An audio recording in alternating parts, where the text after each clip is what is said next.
Welcome everyone to Wrasslin Raw!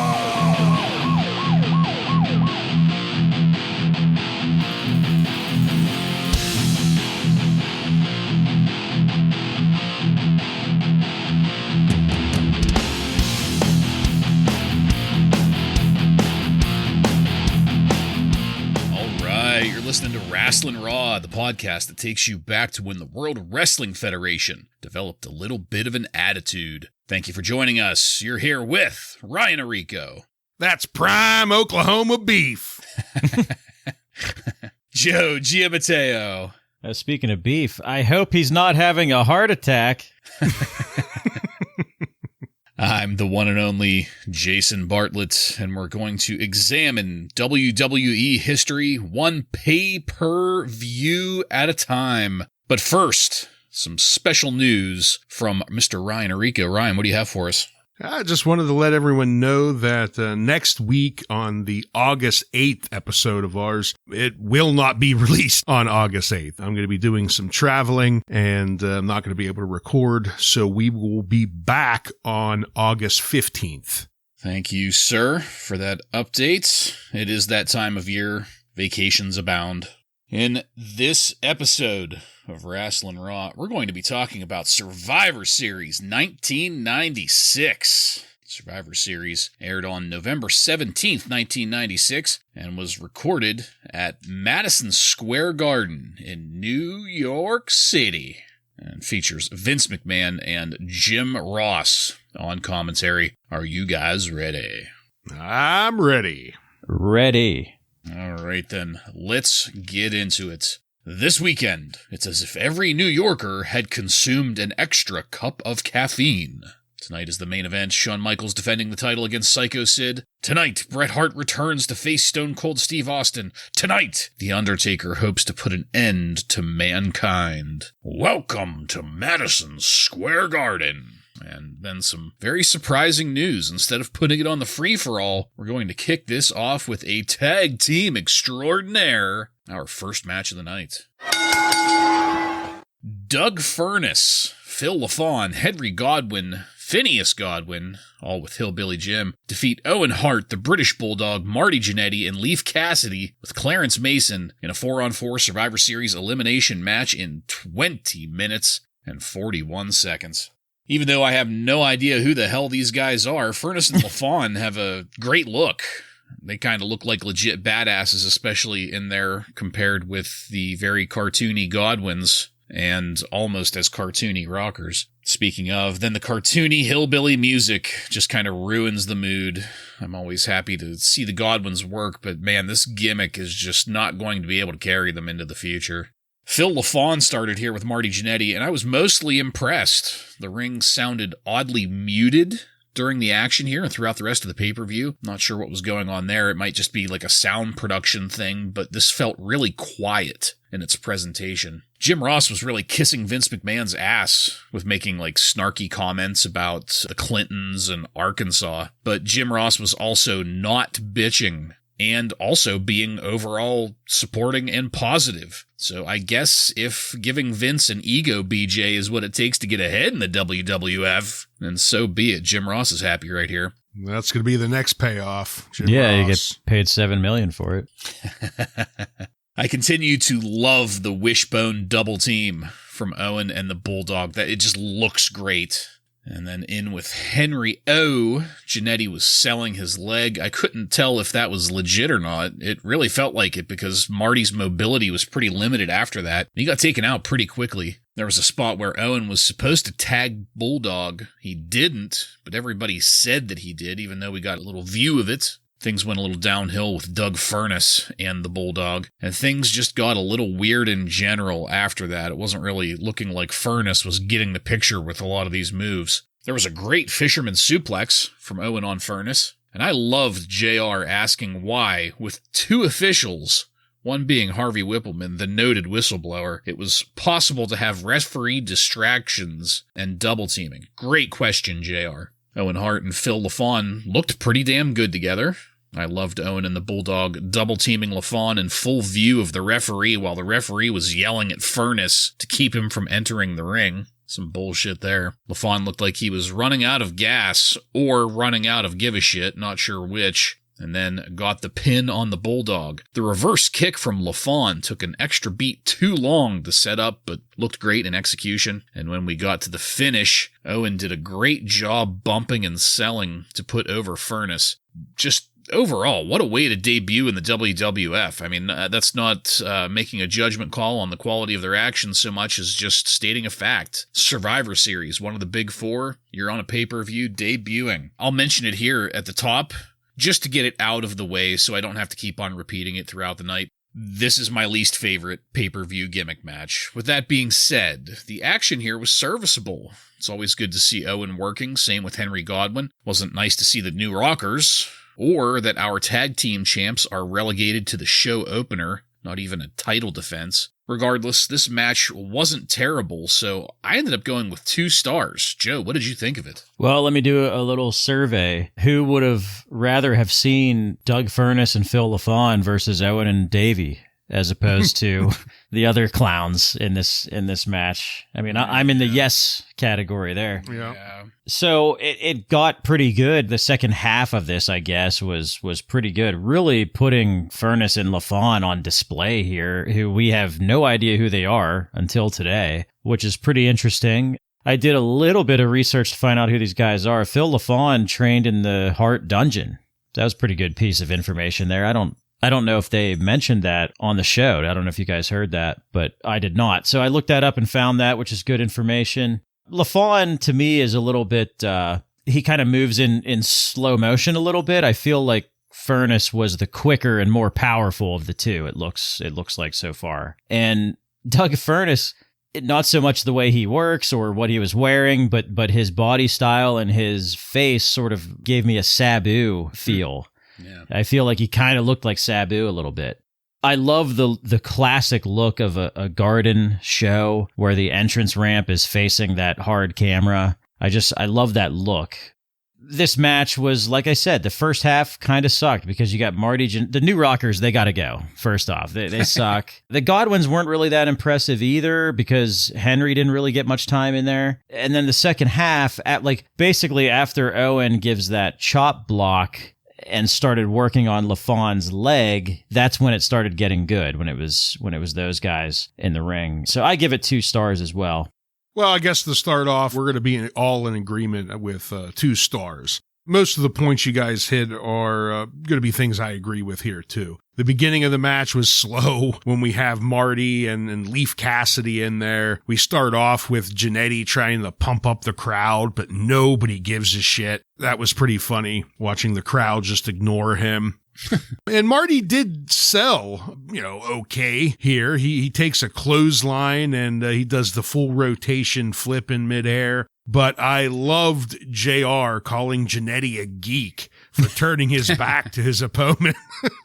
I really laughed over that. And JR taking Harvey Whippleman to task for being worthless. I mean, he was standing right there and just refused to actually do anything. He almost was acting as if he wasn't a referee. But once we got the Godwins and the New Rockers out of the way, and this became almost a classic tag team match, it became pretty fun. I mean, we joked last week that we might have our first jobber of the week on a pay-per-view, but these guys certainly were not being displayed as jobbers. They won for one thing, and for two, they were dominant, really, at the end here. They were really on display, showing off their moves. Outside of a couple hiccups here and there, they looked pretty good. The sloppiest move was the suplex at the end on Owen. He kind of jammed Owen right on his head instead of his back and shoulders, but that was really the only bad move that I would chalk up to them to. So very good debut here on a big pay-per-view. This isn't even in your house, so they were giving them a push here. Again, 2 stars. Yeah, completely agreed there. And honestly, it was kind of refreshing to see a couple people that didn't have over-the-top cartoon gimmicks. Joe, what'd Meltzer have to say about this match? Seems like he enjoyed it. He gave it 3.25 stars. He said the match was designed to get Furnace and LaFon over as top contenders for the tag team titles. It did it. Mission accomplished. All right, well, let's go down to the bowels of the building with Kevin Oh My God Kelly, Mankind, and Paul Bearer. Paul Bearer is understandably upset about things. He doesn't want to go into the cage, and who can blame him? Of course, that's referencing the shark cage match. Mankind gives us some great lines here, and that is going to carry us into our next match. Undertaker defeats Mankind by pinfall in 14 minutes and 52 seconds in the shark cage match. That's the title I'm giving it. It's not listed as that online, and they make, a couple references to the cage being a shark cage, but nobody actually officially calls this a shark cage match. Correct me if I'm wrong there, guys, but it's just kind of assumed that's the name without being stated. I believe that's correct, yeah. Paul Bearer continues to resist getting in the cage once they get out here to the arena, and again, who can blame him? Who would voluntarily want to get into a cage? The answer, though, is someone wanting to get away from the Undertaker. And speaking of which, Undertaker is fucking Dracula now. Coming down from the rafters, he's got a big bat wing cape spread out behind him. I do jest a little bit. He did look exactly like that. But I'm joking about the Dracula thing because we get a genuine look at the new Undertaker that has been discussed. And this is a great new era of Undertaker. This is the Viking top pony and teardrop face tattoo, like a prison tattoo marking Undertaker. This is good shit. This is probably my favorite era of the Undertaker. I'm just going to throw that out there. Things kick off nicely here. The new look of The Undertaker was really fresh, and the speed and action in the ring, too. I was kind of annoyed at the start at the amount of wide-angle shots to get the cage on the screen above the ring. Thankfully, that didn't continue, though. The focus was kept on the match, and what we were being shown was the perfect depiction of the new and improved Undertaker. Mankind was dialed back a little bit to show the new savagery coming out of Undertaker. And that's not to say that there weren't some nice spots mixed in there. There was a really nice takedown on the outside from the apron. They dipped into the crowd briefly there. Mankind reversed rope work into a pile driver, and I fucking popped. I loved it. Like every other good match that we've seen, I spent a good amount of time just absorbed into this and watching. The close-up on the mandible claw on The Undertaker was an amazing image. It was a little surprising that Taker survived the mandible claw, but was able to reverse it with an amazing-looking chokeslam. And again, Taker reversing a headlock into a suplex. It just looked fantastic again. Mankind ended up with a weapon in his hand that had been laying in the ring for a while, getting stepped on. I don't know if either of you guys noted that. But then again, The Undertaker reverses out of the corner and manipulates Mankind into a tombstone, getting the pin and the 3 count. That looked great, but that's not the end. As the cage gets lowered down for The Undertaker to get at Paul Bearer, the Executioner comes out to distract Taker long enough. That's by attacking him, just long enough to allow Paul Bearer to escape. I loved this match for what it did for The Undertaker. What a perfect way to keep freshening up the gimmick. Undertaker and Mankind haven't really made any mistakes at all yet up to this point, and this furthers that trend. Everybody looked good here, but The Undertaker looked especially great coming out of this, and I'm really excited to see where we can go from here with it. I had a hard time with my star rating. I ended up going with 4 stars. I thought the action in the ring was a 3-star match, but the way that we're breathing new life into the dead man here bumped it up to a 4 for me. Ryan, what did you think of it? We start off with JR reminding us that Undertaker made his debut at Survivor Series 6 years ago. Those are the things that you love out of JR when he just throws in those little bit of extra tidbits to add extra information for a match. On the other side of the commentary table, you have Vince, who just couldn't shut up about a new Undertaker, as if we weren't going to be able to see it for ourselves. He had to give a play-by-play like we were going to miss it. And how could you miss Batman Undertaker coming down from the ceiling? You called it Dracula. I went with Batman. I remembered this entrance for sure. I didn't remember that it was going to happen here. As soon as I saw it, I went, oh, the Batman entrance. Fantastic. And I agree, seeing Taker in his new outfit is great. The black leather and the Viking ponytail and just the whole outfit. It was time for a change. It was the right time to do it, and they're in the right feud to do it. I think he borrowed Sable's old barbed wire outfit and repurposed it. Same size, too. I would have to agree that the action was it was spot on. Neither one of these guys really had a flaw. It wasn't as fast-paced as maybe a match we're going to see a little bit later in the day, but really great job by both guys here. Mankind's pile driver that he hit on Taker looked great, and Undertaker knocked Mankind out of the ring, and you could hear his head just smack against the crowd barrier. And I do remember hearing from a Mick Foley story that he got a concussion from that hit. That makes sense to me, because I had noted here, like, the ending, the slow build up to the tombstone looked a little sloppy. That probably explains why. Yeah, I think it definitely does, because he got his bell rung on that hit, and shit, you could hear it through the entire arena, his head off that metal. When Mankind locked in the mandible claw to try and save his finish, to not completely kill it for the Undertaker kicking out of it, they said it was because the Undertaker was working on the mandible claw hand throughout the match. But the thing that stuck out to me, do either one of you remember anyone else getting the classic hand drop 3 count before the bell's rung? It's usually just the moment they're not moving, they call the match and Mankind wins, right? Yeah, and that's one of the things that I have noted that I've said before. I don't really like the mandible claw that much. Like, how is the ref supposed to know when they give up? It's when they pass usually out. It's immediately, but Taker got a 3 count. Yeah, but before that, Mike Chiodo kept asking, "What do you say, Taker? What do you say?" I'm like, how is he supposed to say anything? But the way this all finished, though, yeah, it was pretty strong. You got Taker hitting the tombstone. I was a little bit disappointed in the ending, only that the whole idea of a shark cage match is that they can't get away, and you're going to see them finally get their hands on whoever's in the cage. But yet the fucking executioner comes down and doesn't really do anything. He just kind of dances around enough time to distract the Undertaker to get Paul Bearer out of there. So this might not be one of the most memorable matches of them, but I still thought they did a hell of a job with each other. And if the ending was a little bit better, I think I'd be in your camp, Bartlett, with a 4-star, but that ending to me made it a 3-star. Yeah, for me, I factored in the ending a little bit more. And I factored in the shark cage a little bit more, because they made a big deal about the shark cage before. And I guess I was kind of misled. I didn't understand the purpose of Paul Bearer being in a cage. I was under the impression that you would want a shark cage match in a situation where you don't want someone to interfere.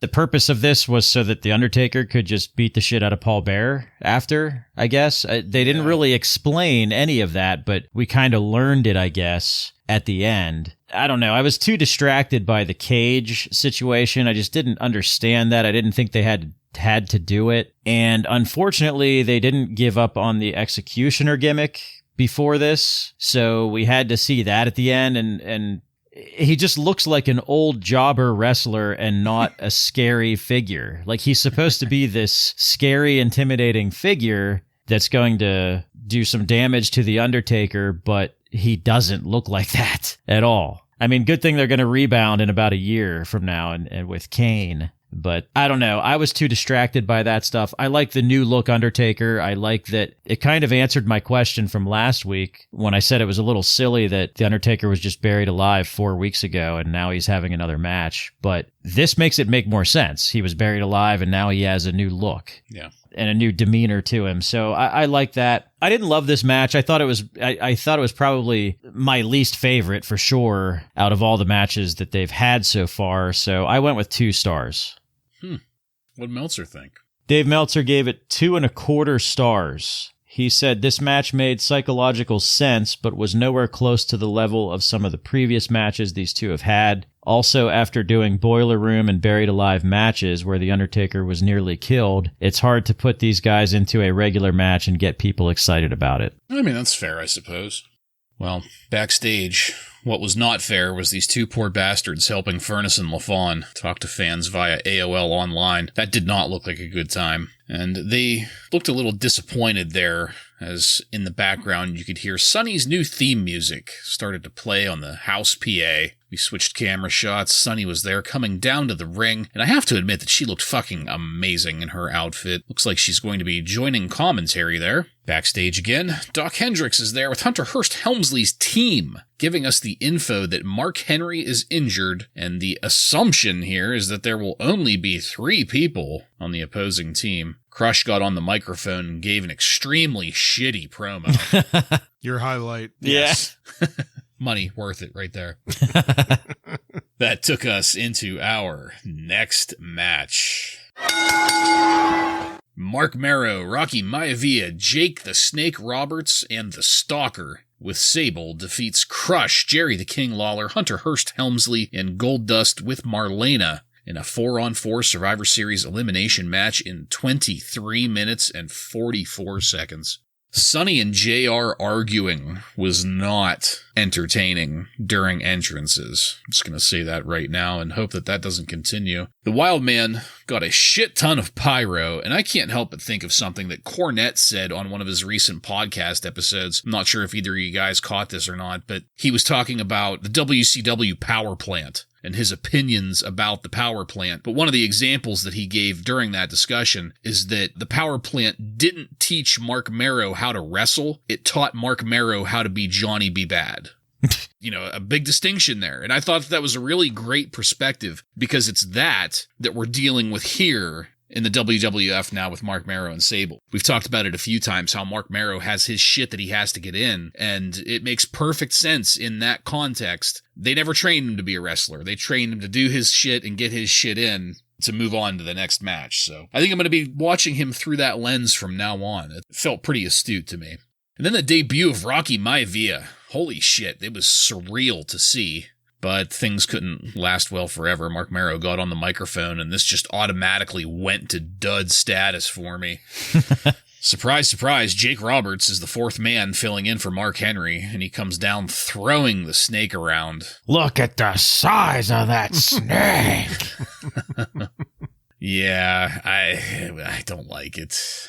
So much time was wasted at the start of this. Mark Marrow looked like he stole British Bulldog's knee pads and tassels. Of course, he had to get his arm drags in there. Then a whole lot of nothing happened for a while until Rocky Maivia got in the ring with Jerry Lawler, who ended up tagging in Hunter Hearst Helmsley. It's just so crazy to say that this is our first view of The Rock versus Triple H in the ring. I have to admit that I like Crush's look, as long as I don't hear him talking or see him wrestling. Or see his heart punch.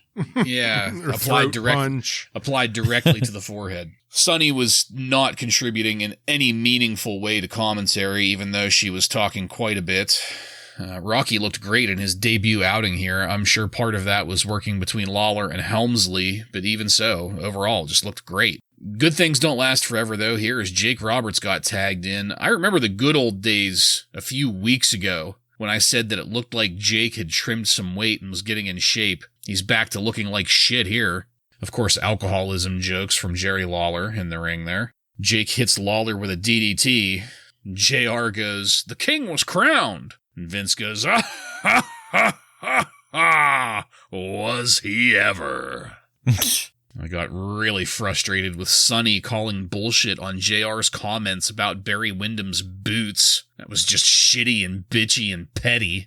Goldust hitting the curtain call on the Stalker looked good. Sable was also pretty annoying in this. She was almost frantic in the way that she was cheering for Marrow. And I loved Helmsley just casually slapping Mark Marrow like he was just a dirty sack of shit. I also loved Goldust clotheslining Marrow and then running on hands and knees across the ring to go for a pin. It was like a great visual, and it really stood out to me. The frantic attempt to roll over Helmsley by Mero took way too long and looked terrible, but I do have to give Mero the head scissor reversal off the ropes onto Helmsley. That looked pretty good, and this is where I started to notice that this is maybe a night of reversals. There were a lot of good reversals going on throughout the night here. Sunny was really fucking annoying me. She had to have been wired on something because as this match went on, her commentary just got more obnoxious and more hectic and just, I don't know, she spent a little too much time in Doc's Cocaine Jam backstage, I think.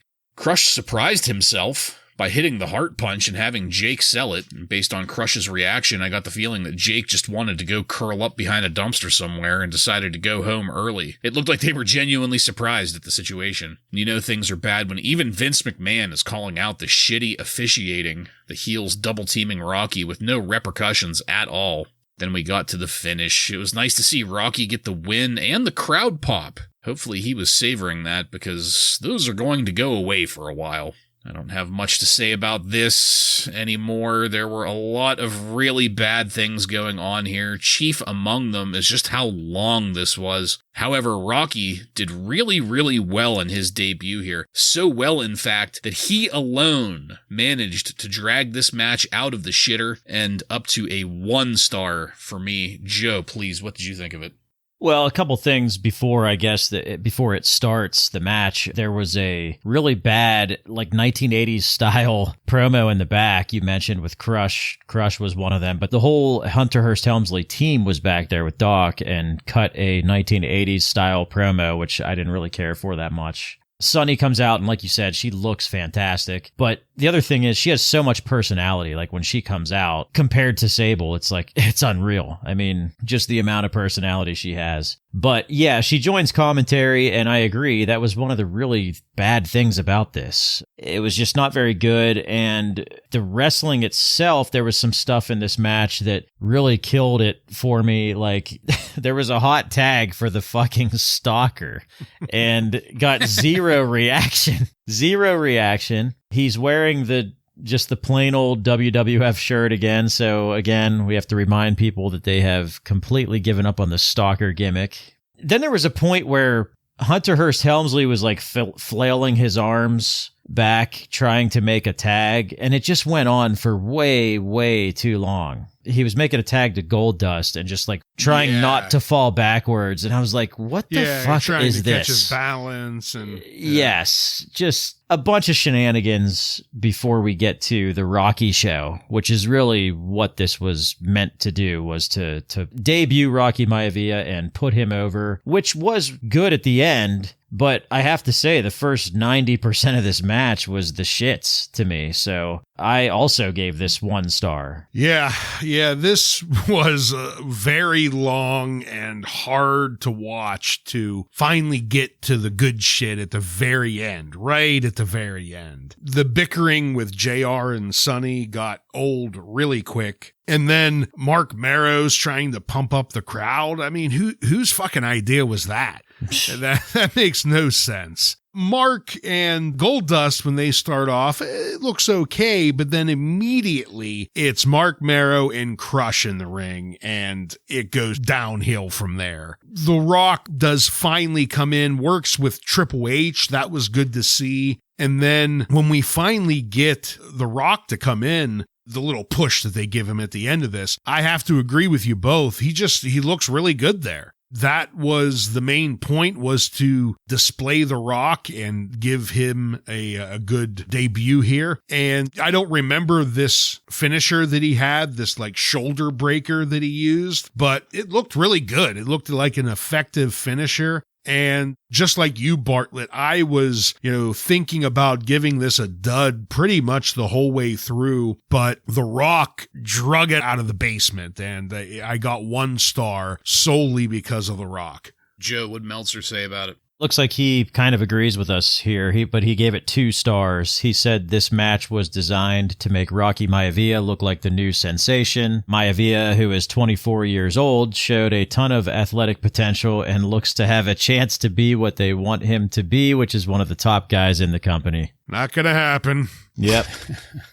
Well, let's take a look now at the lead up to Bret Hart versus Stone Cold Steve Austin. We got a great repeat of Bret calling Austin the best wrestler in the WWF today, and then a great video package of the carnage that Stone Cold has delivered so far. Petting Zoo was backstage with Stone Cold Steve Austin, and immediately there was a what the fuck moment as the Toadster mentions that special stipulations have been added to the match. At this point, we had no idea what he was talking about, but we found out shortly thereafter that it was starting to sound like the winner of this match is going to get a title shot. And the crowd was popping for Stone Cold Steve Austin, saying he was going to whip Bret Hart's ass. How about that? There were plenty of Stone Cold crowd signs. The Toadster got a few words with the Hitman, Bret Hart, backstage also. Bret drops that great line about being greedy for respect as we go into our next match.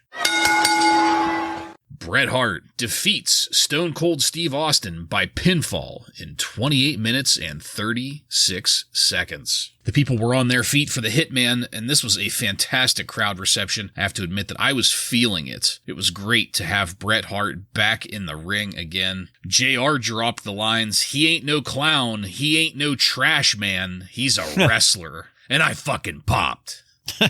The stare down in the ring was great. The crowd was already bought in and gave a nice pop when Austin put two middle fingers into Bret's face. And right off the bat, Austin dancing to maintain balance in the face of a takedown. Bret ducking an attempted reverse elbow. This was already a step above every other match we've seen so far tonight. Austin selling the arm wrenches was fucking great. The drop toe hold reversal getting reversed into a hammerlock was a great spot. Commentary was a stark example of old versus new. Jim Ross was trying so hard to call this as an athletic contest, and McMahon just kept going back to his usual shit. I really liked the elbow to Bret Hart's throat as Bret was dangling over the apron. And like all great matches, I spent a lot of time just watching, absorbed into the action. Bret Hart's elbow to Stone Cold looked amazing. And you could tell when Stone Cold got blown up, though, the action slowed down pretty quickly. They hit it well, I will admit. If you weren't seeing the right things, you would have never known. And the people there in the arena probably couldn't tell at all.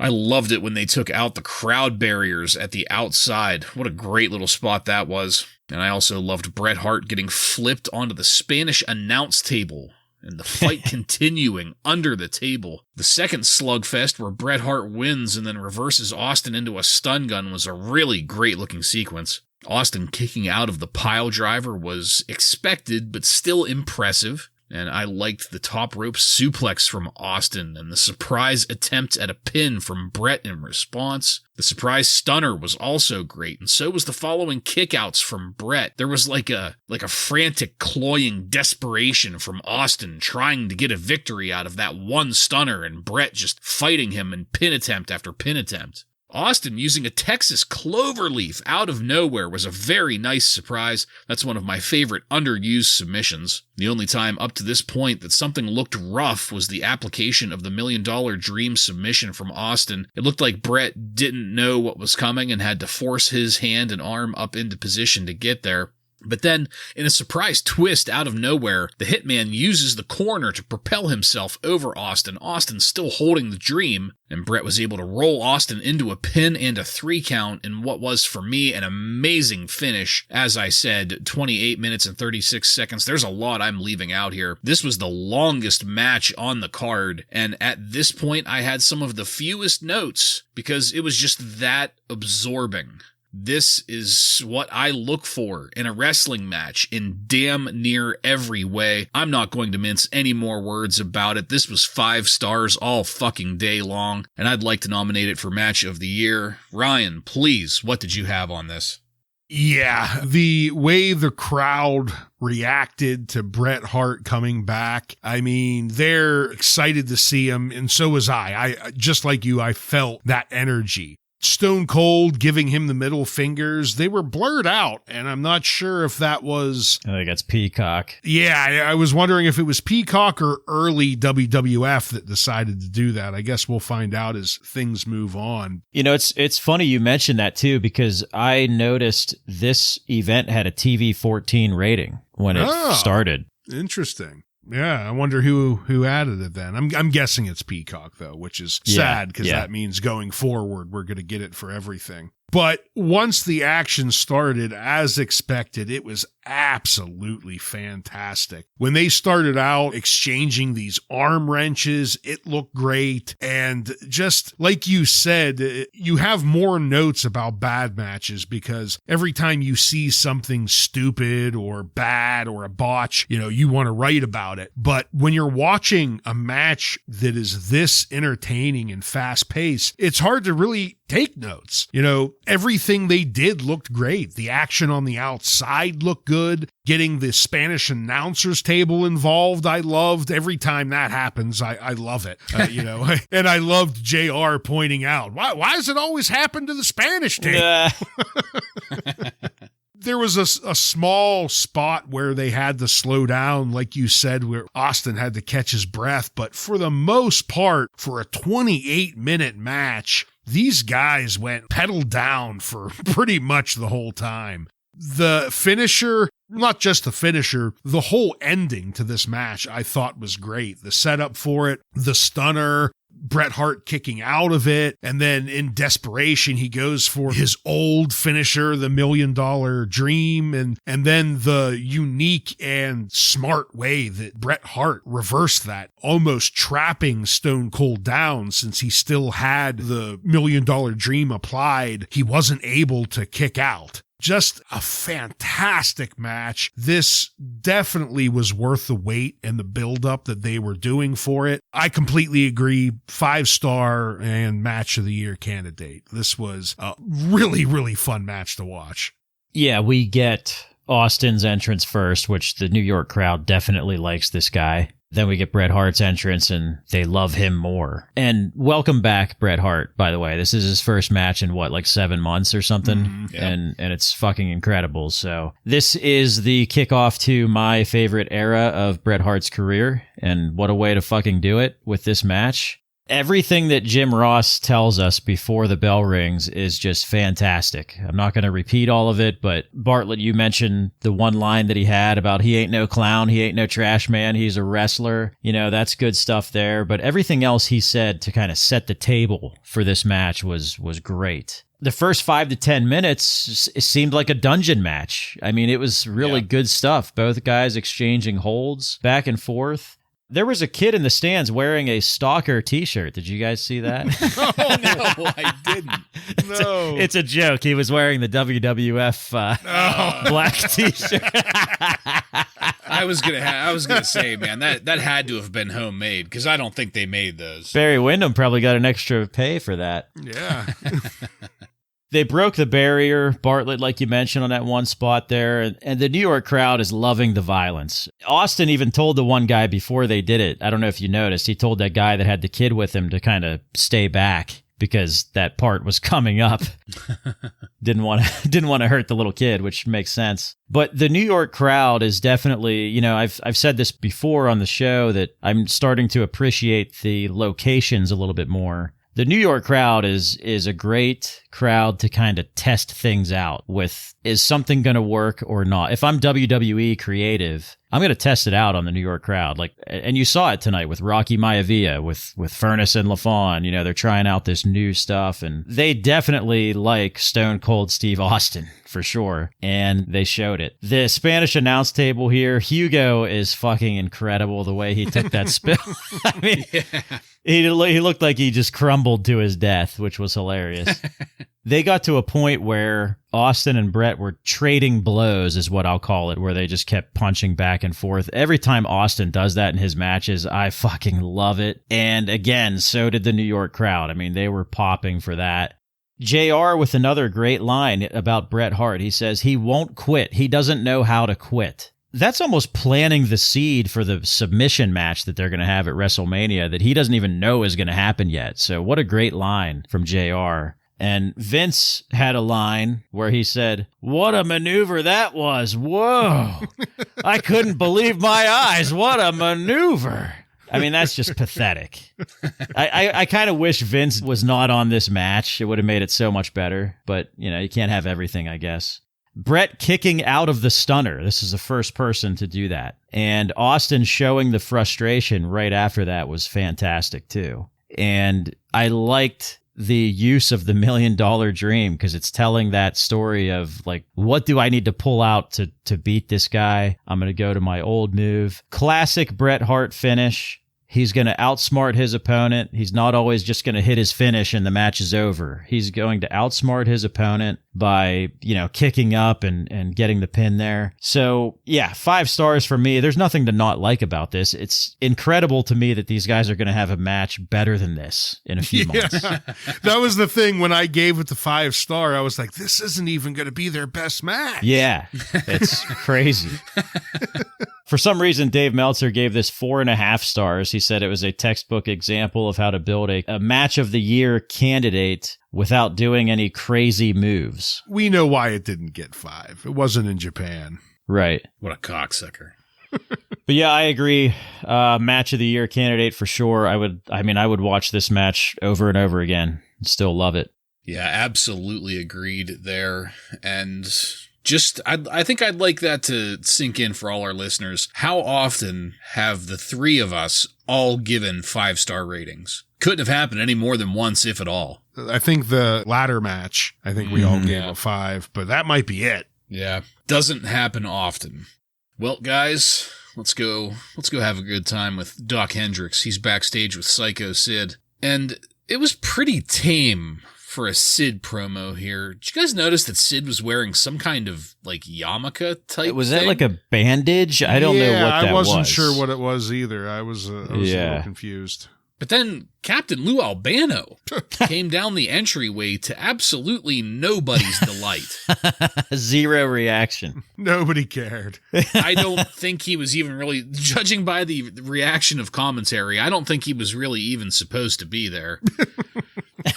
But then something very surprising and delightful. Before Lou Albano can sit down or do whatever the hell it was he was there to do, the PA system blasts a chorus of men shouting, "We are the nation of domination." And I fucking popped. Yeah. The delight ended there, though, because there was a rap promo from Tag Team PG-13, which, I'm just not a fan of that JC whole thing Ice general. and Wolfie D. I don't know. They're experimenting. Yeah, it's fine. Yeah, that's right. Clarence Mason was there, looking fantastic. Farouk was there in his Nation of Domination gear. No more helmet and teal bullshit. Thank you. Farouk. Yes. I usually don't do this in between matches, but just do either of you guys have anything you want to throw out there about the Nation of Domination and Farouk here? Because I don't know about you, but I was popping my fucking ass off hard for this. Just that. I didn't know that it was going to happen right here. I was expecting the helmet. So when I heard "We are the Nation of Domination" start, I was popping my ass off as well. Yeah, and once again, no explanation on this at all. Just throw it out there in front of the New York crowd and see what happens. JR did say he got rid of that stupid helmet. Mm-hmm. Yeah. It's just weird to see, like, just out of nowhere. Just literally out of nowhere. And with these guys rapping too, just the whole thing in general was it was crazy to see. Well, that image is going to take us into our first entrance for our next match. Farouk, Vader, Fake Razor, and Fake Diesel with Clarence Mason. That's versus Flash Funk, Savio Vega, Yokozuna, and Jimmy Superfly Snuka in a 4-on-4 Survivor Series elimination match. It's going to end in a no contest in 9 minutes and 48 seconds. My God, Yokozuna looks enormous here. Enormous. And then Flash Funk entered. I fucking popped. Popped hard on that. He's flashy. He's funky. Flash Funk was dancing on down. What a terrible gimmick all around, but I'm still happy to see it. I love Too Cold Scorpio. The Funkettes. I was also happy to see the Funkettes. They were both gorgeous. And then the introduction of the mystery partner, Jimmy Superfly Snuka. The Allentown Police Department all got goosebumps at the same time whenever that got announced. Cornette was calling Clarence Mason an idiot, despite coming out with him last week pretending like nothing had ever happened. This started with Flash Funk and Vader. We got a great view of Vader selling a spinning heel kick about 2 seconds sooner than he should have. It was blatant and in our faces just how worked it was. He reacted a little too soon. Flash Funk's moonsault onto Vader at the outside floor off the top turnbuckle was damn impressive. Yoko ended up in the ring with Vader after no tag, and holy shit, I know I said that he's enormous, but his ass looked half again as large as it did before. And I'm not shitting here. Yoko had to be pushing 700 plus here. Like, I know it sounds like I'm exaggerating, but he was larger than he was before. He's getting into the territory from Bart Simpson in the future. I wash myself with a rag on a stick. Yeah, I wash myself with Fuji and a dish towel is more like it. But when it was Farouk and Flash Funk in the ring, Farouk reversed some rope work into a spine buster that just looked fucking devastating. It looked like he smeared Flash Funk across the ring. Savio Vega was the first person pinned and put out, and it made me realize that the time might have been off for this match, because I was like, wait a second, we've already been into this for close to 10 minutes, and Savio's the first person to be put out? But then things devolve into chairs and just this shitty schmoz finish to end the match that the crowd fucking booed, by the way. I hate that we have the debut of Flash Funk and the Nation of Domination in a dud match, but here we are. This was doomed to fail from the beginning, and while I do look forward to where we're going from here, you know, with Nation of Domination and all that, this was just a terrible first step. Joe, please, what did you think of this match? The match wasn't so hot, but there were some things that, you know, kept it interesting. Farouk just looks so great in his new gear. I mean, compared to that other shit, I mean, this is fantastic. Flash Funk is flashy and he's funky. He looked great, and the problem is he looked so superior to the opponents sometimes when he was in there with Vader. Then he was in there with fake Diesel, and it's like, oh man, these guys can't work with a guy like this, you know. But then Farouk comes in, and it gets to be really good. You know, that was nice to see Flash Funk and his work, and obviously Farouk. But I gotta say, outside of that, this was total garbage to me. I gave it 1 star. Really, the only good thing about this match was Flash Funk and Nation of Domination. And Farouk in being a part of Nation of Domination, because I agree that spine buster, one of the best spine busters I think I've ever seen. It just looked phenomenal and sounded. I mean, you could just hear it echo through the entire arena. That was good. But the rest of this was a complete throwaway. Fake Razor may be one of the worst wrestlers I have ever seen. He made Savio Vega look like garbage, and that's tough to do because Savio Vega is a really good wrestler. But when you have someone selling that poorly for you, there's nothing you could do to look good. And then this complete garbage ending. I mean, what a way to waste a debut of a great faction and a new great superstar, even though he's going to be handicapped with a terrible gimmick in Superfly, not Superfly, Flash Funk. We didn't even mention Jimmy. He came in for a second. As far as old people go, he looked better than Jose Lutherio did in the ring, but that's about it. He got like no reaction too. No one cared. Yeah, no one gave crazy. a shit. Yokozuna, he picked up a paycheck he came in for what, a half a second? Yeah, just about. So, hey, I mean, I guess props to him for getting paid for it. But yeah, absolutely a dud. This was very, very bad. You know, I didn't realize until I was listening to what you guys had to say that I didn't have a single note on Snuka, Fake Razor, or Fake Diesel. Completely forgot about all 3 of them. Joe, what'd Meltzer think of this? I also realize I'm going to hate everything Vince says during Flash Funk matches, by the way.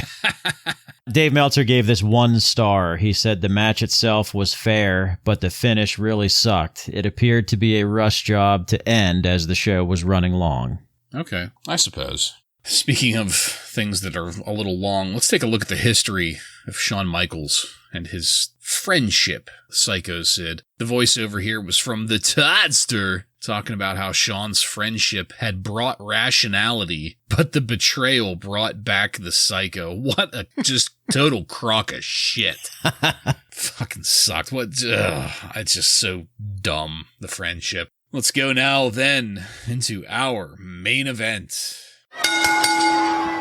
Psycho Sid defeats Shawn Michaels with Jose Lothario by pinfall in 20 minutes and 2 seconds to win the WWF World Championship. Sid got some great pyro that spelled out Sid behind him. That was fucking badass. Mm-hmm. Yeah. That looked great. Love that, yeah. And then Shawn's entrance was a little less loud, although some small children were able to grab hold of him and hold him back, causing security to briefly get involved to separate them. The children just didn't want to let go of him.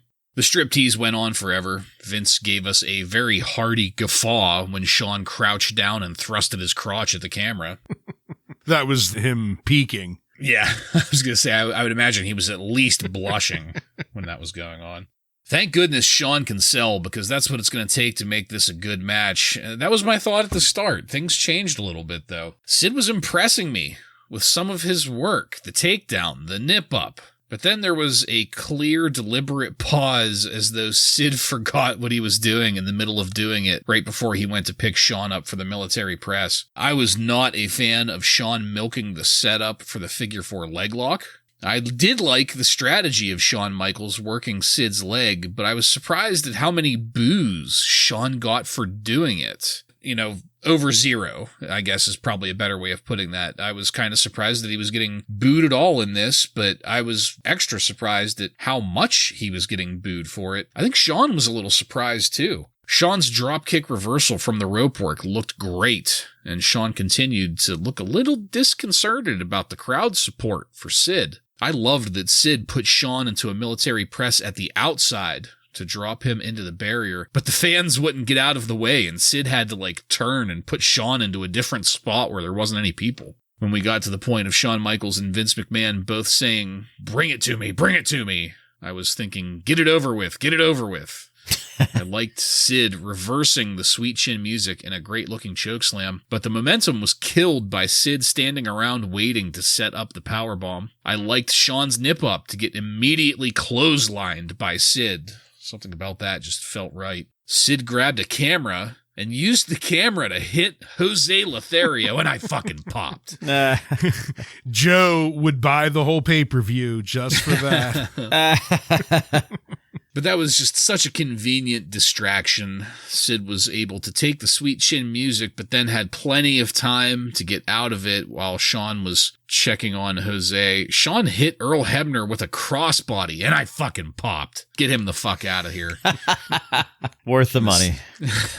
This set up Sid using the camera again, this time on Shawn while the referee was down. Hebner did come to in time to get a very slow 3 count. But that did not stop the crowd from popping hard for Psycho Sid as the new WWF champion. Shawn didn't seem to care. He was all about Jose Lothario. Meanwhile, Sid was posing in the ring with the belt, and that's where things ended. I'm just going to start this by saying that this was a 2-star match for me. Too many pieces of it didn't fit, and the whole thing with Jose Lothario was weak, and the crowd wasn't into it as much as other matches tonight. But with that being said, this was probably the best Psycho Sid match we've seen in either of his runs. You know, I listed a whole bunch of shit that I was complaining about in my breakdown there, but, you know, like Ryan, like you pointed out earlier, it's a 2-star match. There's going to be more things to point out in a 2-star match than there are in a 5-star match, because you know, your eye gets drawn to the fuck-ups, and there were some here. But with me saying that about Sid, this being the best match of his that we've seen in these runs, take that with a grain of salt. You know, there were botches, there were hiccups, but overall, averaged out, his best work yet. Ryan, what did you think of this match and our new champion?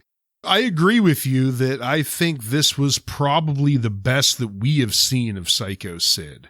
Starting off, I knew that Michaels was going to put Sid over and make him look good, but I was a little surprised by the fact that Sid brought it for the most part in this match as well. Sid himself was looking the best I've seen him, not just one of his best matches. And I was absolutely shocked by the crowd reaction, because multiple times Michaels got booed. Pretty much any time Michaels started rallying, he was getting booed. And the moment Sid would come back and overpower Michaels and come back in the match, the crowd would erupt again. So you could definitely see that affected Sean. I don't think he liked that. And that is probably going to be part of why his smile goes away. He's pissed that the fans are starting to not really, more than not care about him, but dislike him. The ending was a little bit convoluted. There was a little bit too much with the camera that Sid uses to hit Jose, and then that distracts Sean, and then he hits Sean with the camera. I could have done without the shenanigans at the end, especially if this is the pay-per-view heavyweight title match. And I was probably going to give it a 3-star because of it being the best Sid match that I've seen. But the antics at the end ended up making it a 2-star for me, but a solid 2-star. The New York crowd here basically told us something that I have thought for the past 7 months now, at least, and that's Shawn Michaels is not a babyface. Vince wants him to be, and that's what he's doing, but he's not. He was working heel in this match, basically. He spit into the crowd at one point, which is disgusting. I mean, what babyface spits into the crowd? None of them. So, yeah, they really told us a story here, and a couple things kind of missed the mark because of that. This whole Jose Lutherio thing, the camera spot with him and Sid was a little sloppy for some reasons, but the reason why it happened and the reason why it didn't go over well is because nobody fucking cares about Jose Lothario. I mean, we just... if they maybe would have done this like after the Iron Man match, or I don't know, several months back, maybe it would have gone over better, but it just, I don't know at this point. And then they're kind of saying that he's maybe having a heart attack. Like, is this man dying on TV? Are we really going there? Like, again, I don't know. Yeah. But I agree with you guys. This is the best we're going to get out of Sid for sure. But would I want to watch this match again? Probably not. So I gave it 2 stars. I think they gave us the best match that they're capable of giving us. I would have ranked it higher if I actually cared at all about the storytelling, which is how I've felt for all of Shawn Michaels' first run here as champion. Yeah, that's a really great way to put it. What'd Meltzer think about it? Dave Meltzer gave it 3 3/4 stars. Whoa. He said there were 2 main stories in this match. Michaels did an incredible job carrying Sid to probably the best match of Sid's career. The other story was just how much the crowd turned on Shawn Michaels during the match. The match was much better than anyone had the right to expect.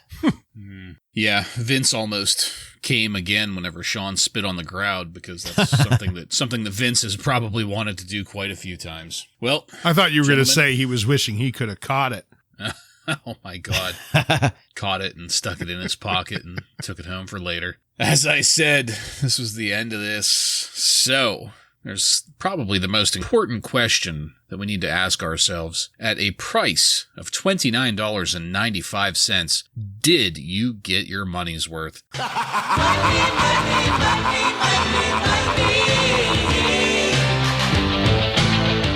Joe, please, why don't you take that first?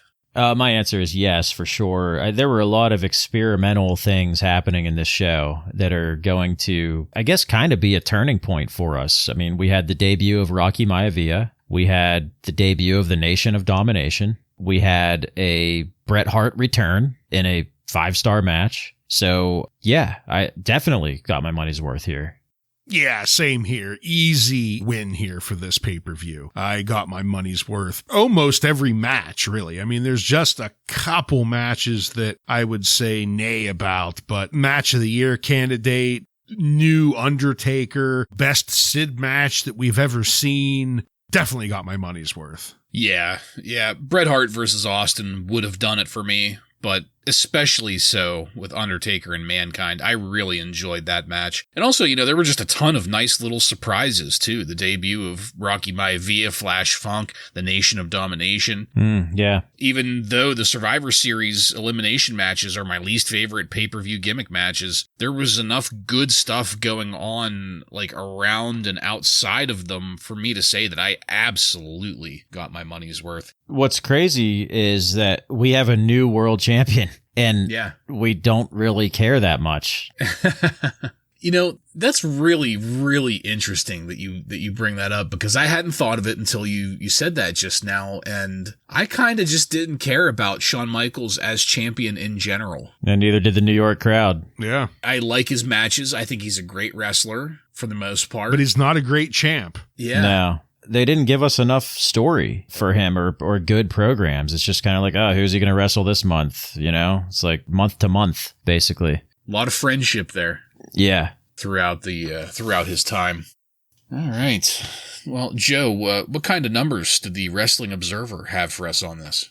Well, the Wrestling Observer readers gave this a 67.7% thumbs up, 20.7% thumbs down, and the rest in the middle. They were 900 tickets shy of a sellout crowd at Madison Square Garden for this event, so sold pretty well. The best match was voted as Bret Hart versus Steve Austin by a lot of votes, and the worst match was voted as Farouk's team versus Savio Vega's team. I forget who they were, and who cares? Yeah, whatever.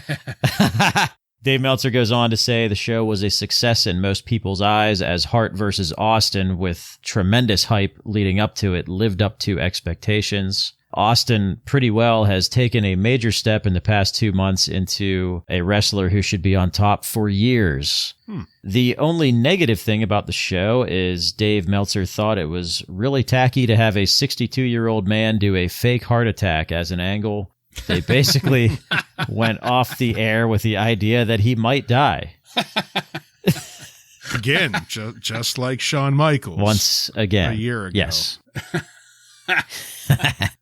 And that is all. Oh, my God. Well, it's really just tacky to go off the air. Everything about Jose Lothario is tacky. Yeah, true. Thank you, Joseph. Illuminating as always. That's it, folks. We are done with this one. I want to thank you again for joining us. If you like what we're doing here and want to connect with us, you can email us at WRASSLINRAW.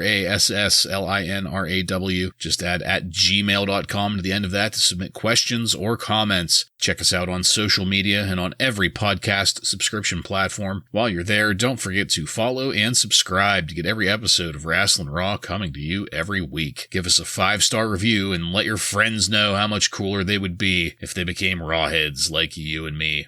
Next week... 2 weeks. 2 weeks. Oh, that's right. We're going to be taking a break, so maybe the better way of putting it is 2 weeks from now, we are going to be taking a look at the Raw that aired on November 18th, 1996, with matches featuring Savio Vega, Bob Holly, and many more. So, for Joe and Ryan, I'm Jason. This has been Wrasslin' Raw.